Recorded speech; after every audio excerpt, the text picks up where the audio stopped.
Hello बच्चों, कैसे हैं आप लोग। आशा करती हूँ आप सब अपने घरों में स्वस्थ होंगे, सुरक्षित होंगे और खुश होंगे। बच्चों, आज हम एक कविता पढ़ेंगे। पाठ 5 में एक कविता पढ़ेंगे जिसका शीर्षक है वृक्ष।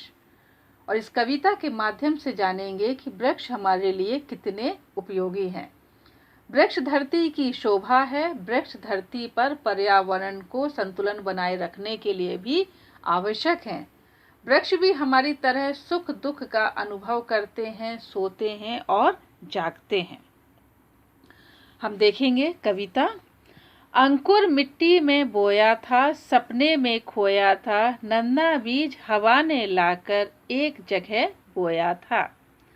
अंकुर मिट्टी में सोया था, सपने में खोया था, नन्हा बीज हवा ने लाकर एक जगह बोया था। कवि श्री प्रसाद जी बहुत ही सुंदर तरीके से बीज के अंकुरण के बारे में बता रहे हैं कि एक नन्हा बीज हवा के माध्यम से उड़कर मिट्टी में बो दिया गया। तभी बीज ने ली अंगड़ाई, देह जरा सी पाई, आंख खोलकर बाहर आया, दुनिया पड़ी दिखाई। तभी बीज ने ली अंगड़ाई, देह जरा सी पाई, आंख खोलकर बाहर आया, दुनिया पड़ी दिखाई। जैसे ही बीज मिट्टी के संपर्क में आया तो वह अंकुरित होकर मिट्टी के ऊपर दिखाई देने लगा, मानो अंगड़ाई लेता हुआ आंख खोलकर उठ रहा है। खाद मिली, पानी भी पाया, ऐसे जीवन आया। ऊपर बढ़ा इधर धरती में, नीचे उधर समाया। खाद मिली, पानी भी पाया, ऐसे जीवन आया। ऊपर बढ़ा इधर धरती में, नीचे उधर समाया। खाद और पानी मिलने से उस नन्हे अंकुर में जीवन आया तो वह धरती में ऊपर और नीचे बढ़ने लगा।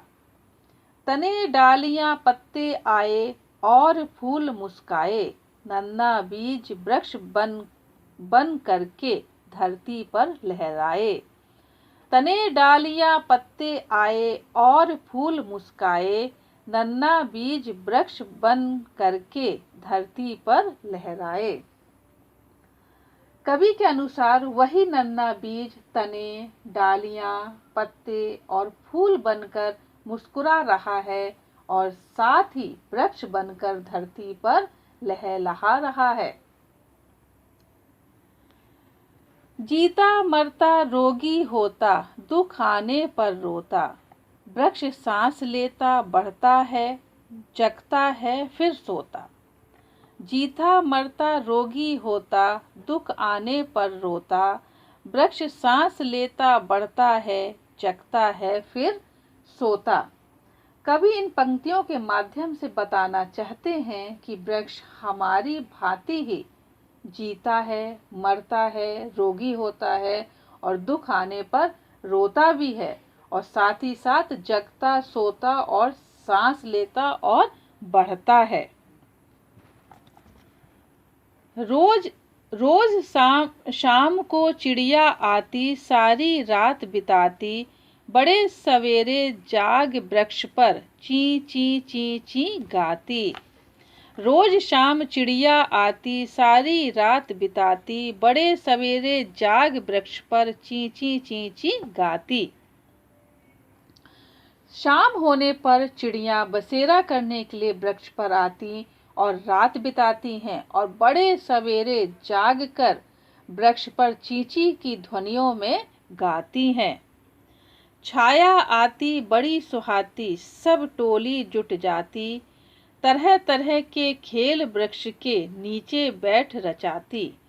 छाया आती बड़ी सुहाती, सब टोली जुट जाती, तरह तरह के खेल वृक्ष के नीचे बैठ रचाती। वृक्ष की ठंडी छाया में बच्चों की टोलियां वृक्ष के नीचे जुटकर तरह तरह के खेल खेलते हैं।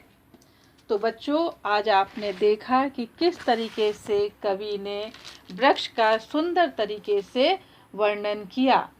तो बच्चों, कविता में हमने बीज का उगना, अंकुर से वृक्ष का बनना, वृक्ष हमारी तरह सजीव होते हैं और साथ ही वृक्षों की उपयोगिता के बारे में सीखा। बच्चों, वृक्ष अपने सिर पर गर्मी सह लेता है परंतु अपनी छाया से औरों को गर्मी से बचाता है। तो आप जान ही गए होंगे कि वृक्ष हमारे लिए कितना उपयोगी है। आशा करती हूँ कि आज की कविता आपको समझ में आ गई होगी। इस कविता के शब्द अर्थ हैं, इन्हें आप अच्छी तरीके से सीख लें। जैसे अंकुर, पौधों के बीज से फूटकर उगने की प्रारंभिक अवस्था। जब बीज बोया जाता है तो जब उसमें से अंकुर फूटते हैं, तो यानी पौधों के बीच में से फूटकर उगने की जो प्रारंभिक अवस्था होती है बच्चों, उसे अंकुर कहते हैं। देह आप जानते ही हैं, शरीर, और अंगड़ाई आलस में जवाही लेते हुए शरीर तोड़ना। जैसे बच्चे जब सुबह उठते हैं तो अंगड़ाई लेते हुए उठते हैं। टोली यानी लोगों की मंडली, बच्चों का समूह है ना, एक ग्रुप।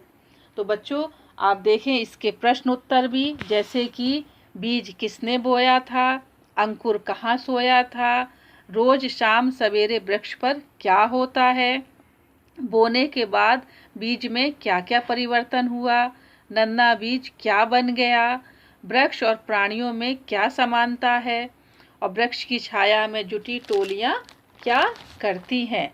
और साथ ही बच्चों इस कविता की जो अधूरी पंक्तियां हैं उसे भी आप सीखेंगे और कविता को अच्छी तरीके से आप लिख लिख कर याद करें। और इस पाठ के, इस कविता के जितने भी प्रश्नोत्तर हैं, शब्द अर्थ हैं, स्कूल वेबसाइट से देखकर अपनी कॉपी में लिखें और याद करें।